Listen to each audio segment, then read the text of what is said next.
The history of tea dates back to ancient China, almost 5,000 years ago. According to legend, in 2732 BC, Emperor Shen Nung discovered tea when leaves from a wild tree blew into his pot of boiling water. He was immediately interested in the pleasant scent of the resulting brew and drank some. Legend says the emperor described a warm feeling as he drank the intriguing brew, as if the liquid was investigating every part of his body. Shen Nung named the brew Ka, the Chinese character meaning to check or investigate. In 200 BC, a Han dynasty emperor ruled that when referring to tea, a special written character must be used illustrating wooden branches, grass, and a man between the two. This written character, also pronounced Ka, symbolized the way tea brought humankind into balance with nature for the Chinese culture. China's tea history. The popularity of tea in China continued to grow rapidly from the 4th through the 8th century. No longer merely used for its medicinal properties, tea became valued for everyday pleasure and refreshment. Tea plantations spread throughout China, tea merchants became rich, and expensive, elegant tea wares became the banner for the wealth and status of their owners. The Chinese Empire tightly controlled the preparation and cultivation of the crop. It was even specified that only young women, presumably because of their purity, were to handle the tea leaves. These young female handlers were not to eat garlic, onions, or strong spices in case the odor on their fingertips might contaminate the precious tea leaves. The invention of black tea. Up to the mid-17th century, all Chinese tea was green tea. As foreign trade increased, though, the Chinese growers discovered that they could preserve the tea leaves with a special fermentation process. The resulting black tea kept its flavor and aroma longer than the more delicate green teas and was better equipped for the export journeys to other countries. Tea in modern-day China. Tea has remained an integral part of Chinese culture for thousands of years. It was popular before the Egyptians built the Great Pyramids and was traded with Asian countries even before Europe left the Dark Ages. The importance and popularity of tea in China continues in modern day and has become a symbol of the country's history, religion, and culture. Today, students compete to attend the very selective and exceptional Shanghai Tea Institute. The highest level students are required to play the traditional guzheng stringed instrument, perform a flawless tea serving ceremony, speak a foreign language to entertain overseas guests, and distinguish between about 1,000 different types of Chinese tea. To date, fewer than 75 students have been awarded a tea art certificate. There is also an entire amusement park called the Tenfu Tea Museum, China's equivalent of Disneyland, that honors the Chinese tea drinking traditions. Tibet's tea history. The Chinese had introduced tea to Tibet by the dawn of the 9th century. Tibet's rugged climate and rocky terrain made cultivation of their own plants difficult, so tea had to be imported from China via yak caravan. The long, tiring journey into Tibet by yak took nearly 1 year and was threatened not only by the dramatic terrain of some of the highest mountains in the world, but by tea-seeking thieves and pirates. To keep up with the high Tibetan tea demand, nearly 200 to 300 tea-laden yaks entered the country daily. Tea became so popular in Tibet and the surrounding areas that it was used as a form of currency. Compressed tea was a common form of payment for almost anything, and workers and servants were routinely paid in this way. Traditional Tibetan tea. Traditionally, Tibetan tea is made by boiling the leaf for about half an hour before passing the liquid through a strainer made of horsehair, sometimes today made of plastic, into a long wooden container. Traditionally, yak butter and salt are added to the tea and churned until emulsified. These additives help replace the fat and salt lost by those living in the high-altitude regions of the Himalayan mountains. Younger generations of Tibetans sometimes drink a variation of Indian chai, a Tibetan staple. Tea remains a Tibetan staple, with per-person consumption of up to 40 cups or more daily. Tibetan etiquette dictates that no guest should go without tea and that his or her cup can never be empty. Japan's tea history. In the early 9th century, Japanese visitors to China were introduced to the values and traditions of tea. The Buddhist monk Dengyo Dashi is credited for bringing Chinese tea seeds to Japan when he returned from his studies abroad. Tea became an integral part of Japanese monastery life. Monks used tea to help stay alert during meditation sessions. By the early 1300s, tea gained popularity throughout Japanese society. But its early religious importance permanently colored the meaning and value the Japanese associate with tea and directly influenced the Japanese tea ceremony. The Japanese tea ceremony. The sacred Japanese tea ceremony, called Chanoyu, evolved in the late 15th century under the influence of the Japanese philosophies of Zen Buddhism. The ceremony places supreme importance on respecting the act of making and drinking tea. Zen Buddhism honors the essential elements of Japanese philosophy: harmony, purity, respect, and tranquility during Chanoyu. The tea ceremony was so important that special tea rooms were built in backyard gardens, and mastery of the tea ceremony was required for women to marry. Traditional Japanese tea. The tea used in Chanoyu was made by whisking water into potent ground green tea called matcha. Although unusual to the Western palate, the Japanese preferred the fresh, green flavors of matcha to the steeped tea brewing methods.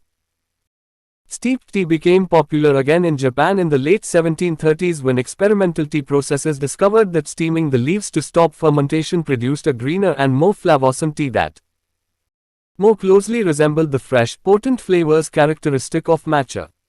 Tea in modern-day Japan. Today, tea is completely infused, no pun intended, in Japanese culture. Tea is served with every meal and used to greet to every guest. Bottled tea is found in vending machines and shops, even peddle green tea, flavored ice cream. Because of the limited land area, Japan is a series of mountainous islands. After all, intricate terraces are carved out of the mountainsides to grow tea. The tea industry in Japan is the most technologically advanced in the world. Currently, Japanese plantations use many specialized machines in the production of tea, in direct contrast to the ancient, hand-processed methods of tea production still widespread in China. Because of their different taste preference, the Japanese have engineered their tea to taste greener, more potent, and less sweet than that produced in China.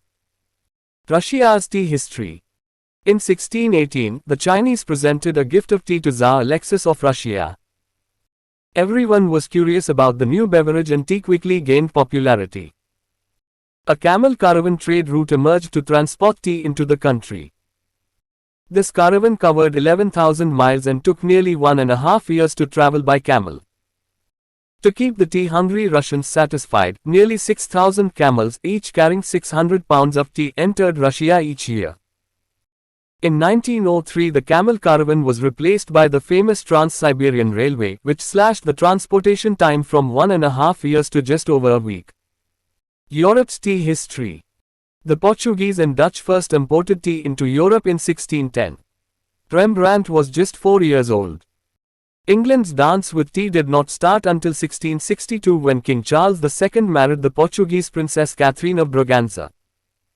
Britain's new queen had always loved tea and brought with her, as part of her dowry, a chest of fine Chinese tea. She began serving the tea to her aristocratic friends at court, and word of the exotic royal beverage spread quickly. Tea is a status symbol.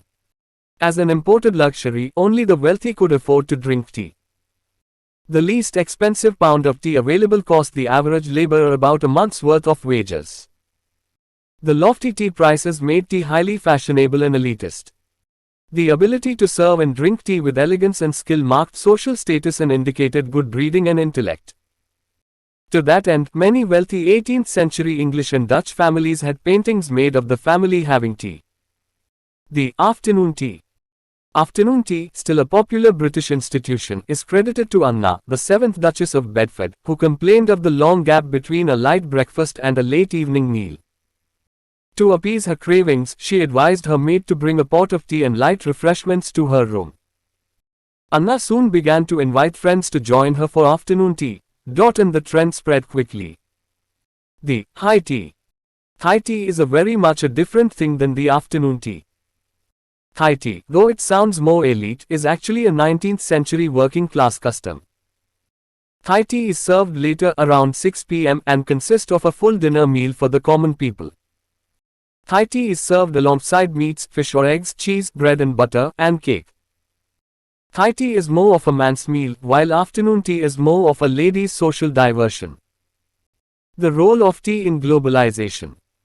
The Dutch dominated the tea trade until 1678 when the British began importing tea on a commercial scale. The British royal family, seeking full control and profits over trade, chartered the East India Company and granted it a monopoly on all trade throughout Asia and Eastern Africa. The East India Company quickly became the most powerful monopoly the world has ever known, and tea was its primary commodity. They were given the right to acquire territory, coin money, keep armies and forts, punish lawbreakers, form foreign alliances, and even declare war. The reign of the East India Company continued until the British Parliament declared the trade routes open to competition in 1833. There were, however, many lasting effects of the centuries of dominance.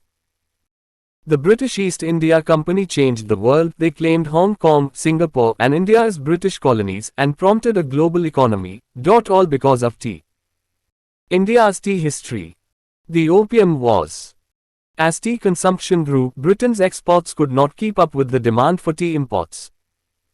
The Chinese were more interested in silver than in cotton, Britain's main export. Finding enough silver to trade for tea became increasingly difficult, however, so the British turned to growing opium in its large Asian colony, India. The scheming British sent opium to China across the Indian border in exchange for silver, then traded the same silver back to China for tea. The illegal opium scheme worked until 1839 when a Chinese official sent 20,000 chests of opium to a watery grave in a sea near Canton. A year later, Britain declared war on China and China retaliated by placing a strict embargo on all exports of tea. Tea plantations in India. China was hesitant about trading with the West even before the Opium Wars began. China believing their nation to be self-sufficient and took steps toward isolation. The difficulty of obtaining Chinese tea prompted Britain to explore other alternatives, like growing their own tea. The climate and high altitudes of northern India made it a promising location for tea cultivation. Also, explorers had discovered indigenous tea plants growing in Assam, India as early as 1823. Before long, Indians became experts on growing very beautiful tea plants, but lacked knowledge on tea processing. Robert Fortune, a Scottish botanist, is credited for spying on China's ancient sacred tea processing techniques and returning to India with knowledge, equipment, and a small team of experienced Chinese growers. North America's tea history. It is no surprise that early North America, colonized by Europe, was a tea-drinking continent. Europe's same traditions and rules of etiquette crossed the Atlantic. Tea houses and elegant silver and porcelain tea accessories were popular in the new cities of New York, Boston, and Philadelphia. The American Revolution. By the second half of the 18th century, tea constituted the single largest and most valuable commodity exported by Britain. The British government ordered a specific tea tax to capitalize off its popularity in America. Greed prevailed and the tax rate gradually reached 119%, more than doubling the initial cost of tea as it entered the American wholesale market. In defiance, the American ports refused to allow any dutiable goods ashore. This resulted in the infamous Boston Tea Party, the British government's closure of Boston Harbor, and the arrival of British troops on American soil. This series of events marked the beginning of the American War of Independence, and America's preference for coffee. Boycotting tea became an act of patriotism. American advancements in tea drinking. The United States is still responsible for a few major changes in the tea industry. At the St. Louis World Trade Fair of 1904, a group of tea producers organized a special tea pavilion and offered cups of hot tea to all attendees. The unusually hot summer temperatures prompted the man supervising the deserted booth to pour tea into glasses packed with ice cubes. Customers lined up to try the new invention, iced tea. Today, the US guzzles almost 50 billion glasses of iced tea in a single year, which accounts for more than 80% of all tea consumed stateside. Tea bags were also developed in the United States, albeit by accident.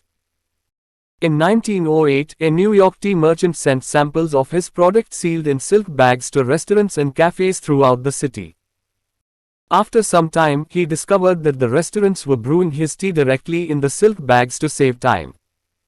This method of brewing immediately caught on. Tea in modern America. Even though tea is the most popular drink in the world besides water, it has only recently been on the rise in the United States. Today, thousands of Americans are adding tea into their healthy diets or substituting tea for coffee and soft drinks.